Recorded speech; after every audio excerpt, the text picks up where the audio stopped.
कहानी एक लखपति सफाई कर्मी की जिसने 10 साल तक अपने खाते से कोई पैसा नहीं निकाला।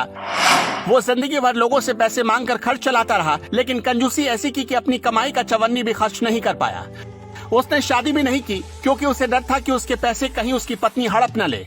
आज भी उसके खाते में 70 लाख रुपए जमा हैं। बैंक वाले इंतजार कर रहे हैं कि कोई आए और उसका पैसा ले जाए, लेकिन अब उसकी मौत हो चुकी है और वो इस दुनिया में नहीं है।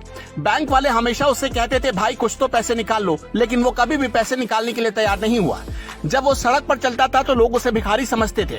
रास्ते पर चलते हुए लोगों से वो पैसे मांग लिया करता था।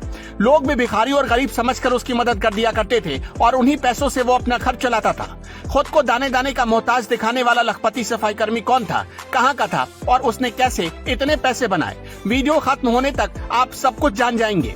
लखपति सफाई कर्मी की कहानी की शुरुआत होती है उत्तर प्रदेश के प्रयागराज से, जहां धीरज का जन्म हुआ था। धीरज प्रयागराज के जिला कुष्ठ रोग विभाग में स्वीपर के पद पर नौकरी करता था, लेकिन वो लखपति है इस बात का खुलासा इसी साल मई महीने में तब हुआ जब बैंक वाले धीरज को खोजते हुए उसके ऑफिस पहुंच गए। फटे पुराने और बदबूदार कपड़े पहनकर ऑफिस आने वाले जिस स्वीपर को लोग बेहद गरीब और भीख मांगने वाला समझते थे, वो लखपति निकला। जब इसकी जानकारी अधिकारियों को मिली तो उनके भी होश उड़ गए। पहले तो लोगों को अपने कानों पर यकीन नहीं हुआ, लेकिन जब उसके खाते की जांच की गई तो सच में वो लाखों रुपए का मालिक निकला। इसके बाद लोग उसे ऑफिस में लखपति सफाई कर्मी कहकर बुलाने लगे। धीरज अपने बैंक खाते से पैसे क्यों नहीं निकालता था, उसकी वजह जानकर आप हैरान रह जाएंगे। धीरज वैसे तो आज दुनिया में नहीं है, लेकिन जिंदा रहते जब उससे पूछा गया कि आप इतनी मोटी रकम कैसे इकट्ठा कर पाए, तब उसका जवाब था, मेरे पिताजी कभी अकाउंट से अपनी सैलरी नहीं निकालते थे, इसलिए मैं भी उनकी ही तरह अपना पैसा नहीं निकालता हूँ। इस जवाब को सुनकर लोग हैरान रह गए, क्योंकि धीरज न सिर्फ अपने पिता की तरह बैंक से पैसे निकालने में गुरेज करता था, बल्कि वो ठीक अपने पिता की तरह ही सड़क पर चलते लोग और अधिकारियों से पैसे लेकर अपना गुजारा करता था।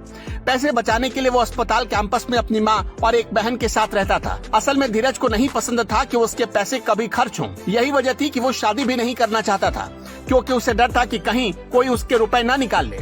जिस विभाग में धीरज काम करता था उसके पिता भी उसी विभाग में सफाई कर्मी थे, जिनकी मौत के बाद धीरज की नौकरी अनुकंपा के आधार पर हुई थी। धीरज ने अपनी सैलरी का एक भी पैसा तो कभी खर्च नहीं किया, साथ ही पिता की जमा की गई रकम को भी उसने हाथ नहीं लगाया। लोग जहां किसी भी तरह से टैक्स बचाने की कोशिश करते हैं, वहीं धीरज अपनी कमाई की गई रकम पर टैक्स भी देता था। जिन लोगों के साथ धीरज काम करता था वो बताते हैं कि दिमाग से थोड़ा मोटा था, लेकिन पूरी ईमानदारी से काम करता था। इतने पैसे होने के बावजूद भी वो क्यों भिखारियों की तरह रहता था, ये बात उसके ऑफिस में काम करने वाले लोग भी आज तक नहीं समझ पाए।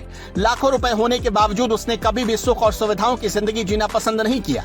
यहाँ तक कि जब उसकी तबीयत खराब होती थी तो वो दवाई के लिए भी पैसे नहीं निकालता था। आज धीरज की मौत हो चुकी है, लेकिन उसके खाते में 70 लाख रुपए जमा है। पर इतने पैसे को लेकर उनकी माँ और बहन काफी परेशान है, क्योंकि उन्हें डर है कि कहीं कोई उन्हें पैसे के लिए नुकसान न पहुँचा दे।